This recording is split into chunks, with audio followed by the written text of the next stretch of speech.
Hello, हाँ dear students, मैं इसको दोबारा कर रहा हूँ। Force on a current parallel to each other, कि हमारे पास अगर दो करंट कैरिंग कंडक्टर्स हैं और वो पैरेलल टू ईच अदर हैं और एक में I1 करंट फ्लो कर रहा है, दूसरे में I2 फ्लो कर रहा है, तो इनमें आपस में जो फोर्स लगेगी वो कैसे हम इसमें फाइंड आउट करेंगे। तो इसके लिए आप देखेंगे बेटे कि बेसिकली यहाँ पे कोई भी मैग्नेटिक फील्ड नहीं है। तो यहाँ वही बात आ गई कि इसमें अगर फोर्स कहाँ से लगेगी, क्योंकि जो फोर्स होती है करंट कैरिंग कंडक्टर में वो क्या होती है, I L क्रॉस B। तो मैग्नेटिक फील्ड कहाँ से, यहाँ तो कोई भी मैग्नेटिक फील्ड आपने अप्लाई की नहीं है। तो इसके लिए बेटे सबसे पहले आपको ये नॉलेज पता ही है, आपने बायट-सैवर्ट्स लॉ में पढ़ा है कि जब भी किसी करंट कंडक्टर में करंट फ्लो करता है तो उसके चारों ओर मैग्नेटिक फील्ड प्रोड्यूस हो जाती है। इसका मतलब I1 के कारण यहाँ पर मैग्नेटिक फील्ड प्रोड्यूस होगी और ये मैग्नेटिक फील्ड क्या होगी, B1। B1 है क्या, this is a magnetic field produced by the current I1। कहाँ पे, इस कंडक्टर। ठीक है बच्चों, इसी तरह इसके कारण भी यहाँ पर मैग्नेटिक फील्ड अटैच होगी। अब वही बात आ गई, जब यहाँ पर I भी आ गया और B भी आ गया तो नेचुरली यहाँ पर क्या होगी, मैग्नेटिक फील्ड जो वो इसमें लिंक्ड हो जाएगी और इसमें एक फोर्स लगेगी और फोर्स होगी क्या, I L क्रॉस B। अब यहाँ पे I कौन सा लेंगे, I2, यहाँ पे L लेंगे और क्रॉस B1 लेंगे। B1 क्या है, magnetic field produce by the.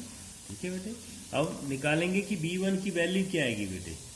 अब आपको पता है B1 की वैल्यू क्या थी, म्यू नॉट 4 पाई, जो कि हमने बायट-सैवर्ट्स लॉ में पढ़ा था कि B क्या होता है, म्यू नॉट अपॉन 4 पाई IDL क्रॉस R। ठीक है, आइडियल साइन थीटा लिख सकते हैं। तो यहाँ पे क्या आएगा, I पर I कौन सा आएगा बेटे, I1, क्योंकि ये 1 के कारण है I। ठीक है बेटे, और स्ट्रेट कंडक्टर के कारण जो मैग्नेटिक फील्ड होती थी वो क्या होती थी, मैंने आपको वहाँ पर करवाया था, म्यू स्ट्रेट के कारण या B स्ट्रेट चलती थी, mu naught upon 4 pi 2I upon A means radius या डिस्टेंस, और इसके बीच में हमने रेडियस A भी मान सकते हैं। तो यहाँ पर क्या आएगा, 2I1 अपॉन A, यहाँ पर हमने इसका डिस्टेंस जो है यही होती थी ना बेटे, म्यू नॉट 2I अपॉन 4 पाई। ठीक है बेटे, तो ये तो आ गए हमारे पास B1। अब बेटे F2 में पुट करेंगे तो F2 पहले तो उसको क्रॉस प्रोडक्ट को निकालेंगे, IL I2 L और B1 इंटू साइन 90 डिग्री, और साइन 91 होगा। तो F2 की वैल्यू जाएगी I2 L और B1 की वैल्यू यहाँ से पुट करेंगे, mu naught 4 pi 2I1 upon A। This implies that F2 is equal to mu naught upon 4 पाई क्या आएगा बेटे, 2I1 I2 upon A into L। ठीक है बच्चों, तो ये F2 होगा। सिमिलरली जो ये तो F2 निकाल ली। सिमिलरली यहाँ पे मैं दोबारा इसमें चलता हूँ डायग्राम में, तो इसके कारण यहाँ पर magnetic field in this way होगी, ये क्या होगी, B2। ठीक है बेटे, तो इसमें भी फोर्स लगेगी और वो फोर्स क्या होगी, F1 will be equal to mu naught upon 4 pi, यहाँ पर 2 सेम आओगे बेटे, लगेगा I1 I2 अपॉन A और इंटू L। ठीक है बेटे, अब ये दोनों क्या है, बिल्कुल सेम है।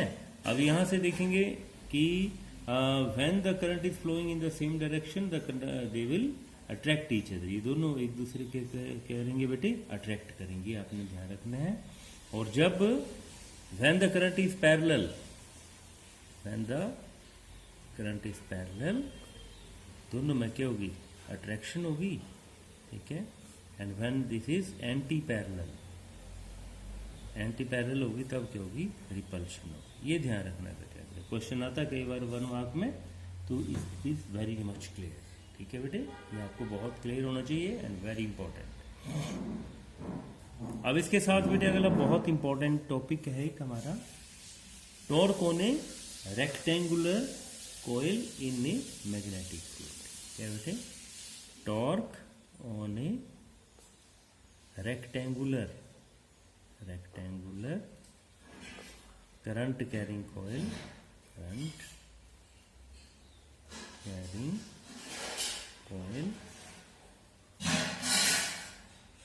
इन a magnetic field, magnetic field. ठीक है बेटे, इसको कैसे करेंगे?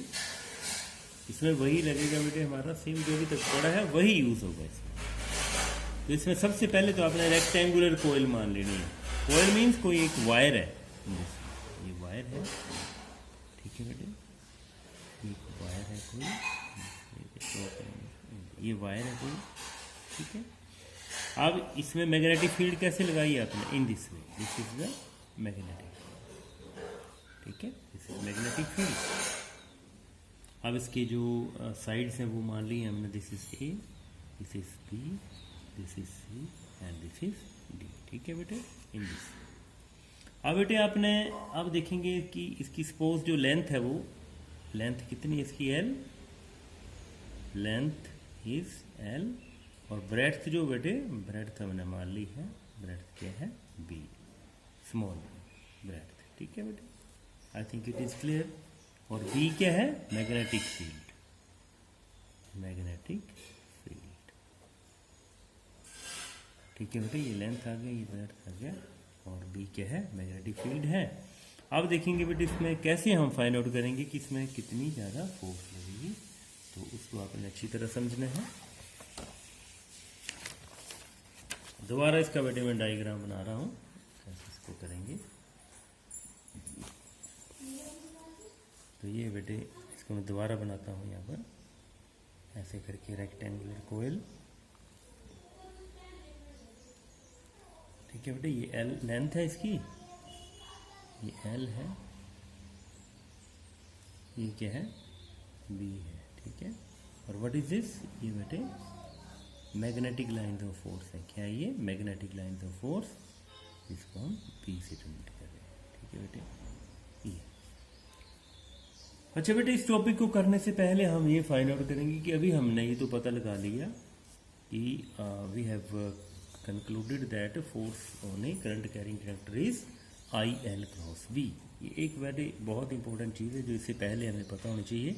एफ होता है आई एल क्रॉस बी, ठीक है बेटे, आई L cross, force on a current carrying conductor placed in magnetic field, ये होता है आई एल क्रॉस, ठीक है बेटे।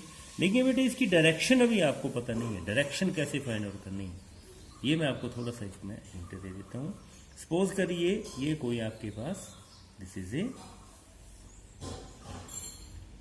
For example this is a conductor है कोई।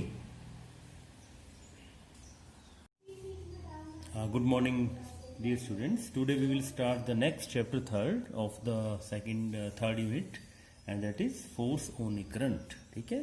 कल हमने पढ़ा था फोर्स ऑन ए चार्ज, कि जब किसी चार्ज को मैग्नेटिक फील्ड के अंदर रखा जाता है तो उसमें एक फोर्स लगती है, और वो फोर्स कितनी होती थी बेटे? क्यू वी क्रॉस बी, कितनी होती थी? क्यू वी क्रॉस बी, ठीक है बेटे, ये होती थी, ये आपको पता होना चाहिए। लेकिन एक कंडीशन क्या होती है कि जब चार्ज मोशन में हो तब, अगर चार्ज रुका हुआ है तब, चार्ज रुका हुआ है और मैग्नेटिक फील्ड में है तो अब उसमें कोई भी फोर्स नहीं लगती, ठीक है बेटे। तो आज हम पढ़ेंगे कि फोर्स ऑन ए करंट, कि एक करंट में, करंट कैरिंग कंडक्टर जो है उसमें मैग्नेटिक फील्ड के अंदर अगर रखा जाए तो उसमें कितनी फोर्स लगती है वो हम देखेंगे। तो इसके लिए डायग्राम बेटे अपने पहले भी ये थोड़ा सा किया हुआ है, ये आपने क्या मान ली? कंडक्टर मान ली, ठीक है बेटे। इसका area of cross section A है और एल क्या है? इसकी लेंथ ऑफ द कंडक्टर है, ठीक है बच्चों। और सपोज मैग्नेटिक फील्ड आपने इस डायरेक्शन में इसमें अप्लाई की गई, मैग्नेटिक फील्ड, ठीक है बच्चों। तो अब बच्चों यहाँ पर इसको कनेक्ट करेंगे किसी इसके साथ, ठीक है। तो इसकी लेंथ एल है, एरिया ऑफ क्रॉस सेक्शन क्या है?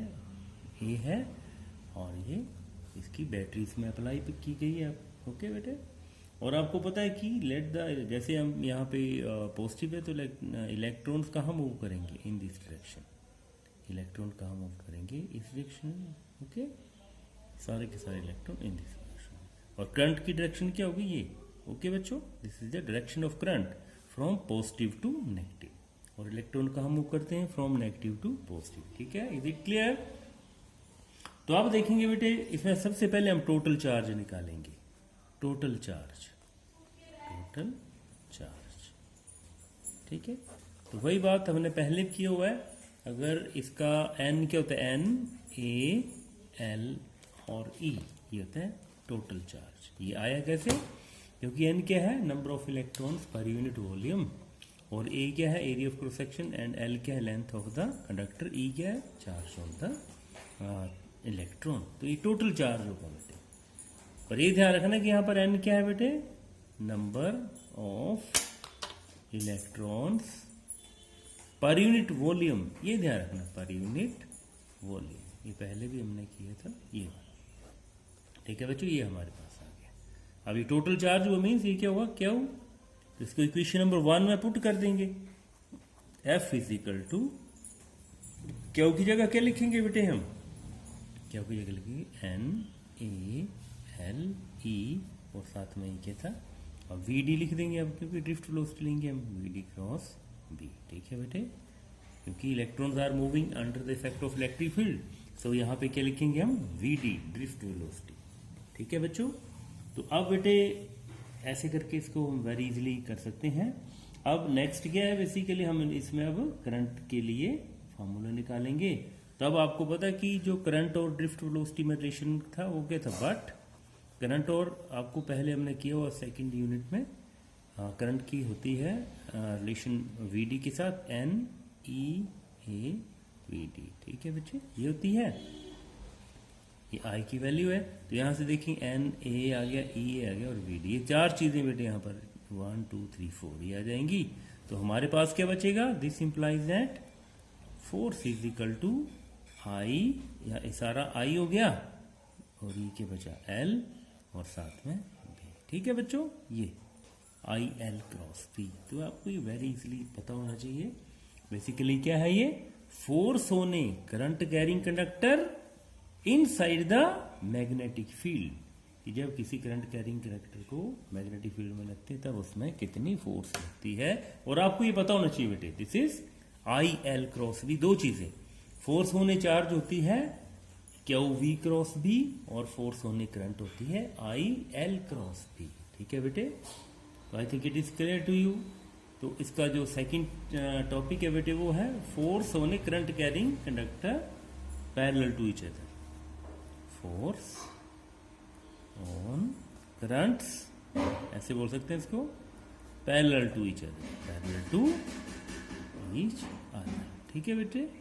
ऐसे ये बड़ा इंपॉर्टेंट है, वेरी इजी बेटे। +2 की फिजिक्स वेरी इजी है, थोड़ा आपने ढंग से इसको पढ़ना है, कोई इसको में आपको प्रॉब्लम नहीं आने वाली।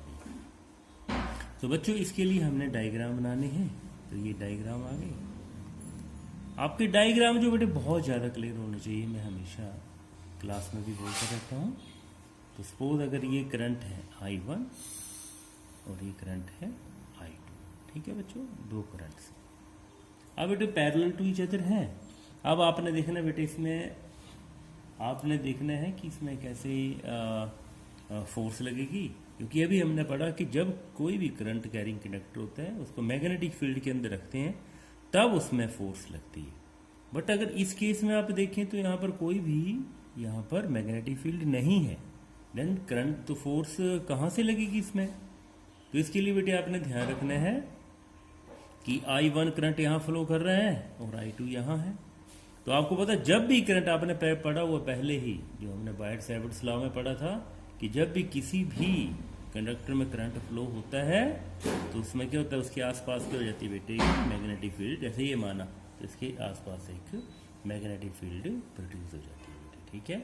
तो उसके लिए आपको पता है कि इसके मैग्नेटिक फील्ड यहाँ पर कनेक्ट हो जाएगी इन दिस वे, ये इसको मैं B1 लिख रहा हूँ बेटे, ठीक है। It can be written as B1, क्योंकि ये मैग्नेटिक फील्ड किसकी है, B1 के कारण है बेटे, ठीक है। ये इसको आपने कॉपी में B2 लिखा तो B2 भी लिख सकते हैं, ठीक है। B2 है क्या, basically magnetic field produced by this current. यहाँ पे आपने कंफ्यूज नहीं होना बेटे, कि ये जो मैग्नेटिक फील्ड है ये किसने प्रोड्यूस की है, इस करंट में, B2, ओके बेटे। हाँ बेटे, इसको बेसिकली लिखना चाहिए था B1 होगा बेटे, ये इसको B1 लिखना चाहिए क्योंकि B1 के कारण है ये। अब मैं नोट्स में देख रहा हूँ कि B2 लिखा हुआ, अपना आपने B1 कर लेना, ठीक है बेटे। अब हम इसी की बात करें तो सपोज इसकी लेंथ L है, तो फोर्स ऑन करंट 2, इसको F2 लिखो बच्चों। तो F2 के लिखेंगे हम, अब ये इसमें करंट कितना फ्लो कर रहा है, I2, और यहां पर क्या लिखेंगे, L I2L क्रॉस B, क्या लिखेंगे बेटे, I2L क्रॉस B, यही पढ़ा हमने। अब B क्या लिखेंगे यहां पर, B1 है क्या, magnetic field produced by current 1, और I2 is the current flowing in this conductor, और L इसकी लेंथ है। ठीक है बच्चों, तब इसके साथ ही हम इसका सेकंड जो पोर्शन है वो करेंगे। तो उसमें क्या है ये बच्चों, ये देखो I2L क्रॉस B1। अब वही बात की B1 की वैल्यू क्या होगी बच्चों, B1 बाइट सेवर्ट्स लॉ में आपने पढ़ा हुआ है, द वैल्यू ऑफ B1 क्या होगी बेटे, म्यू नॉट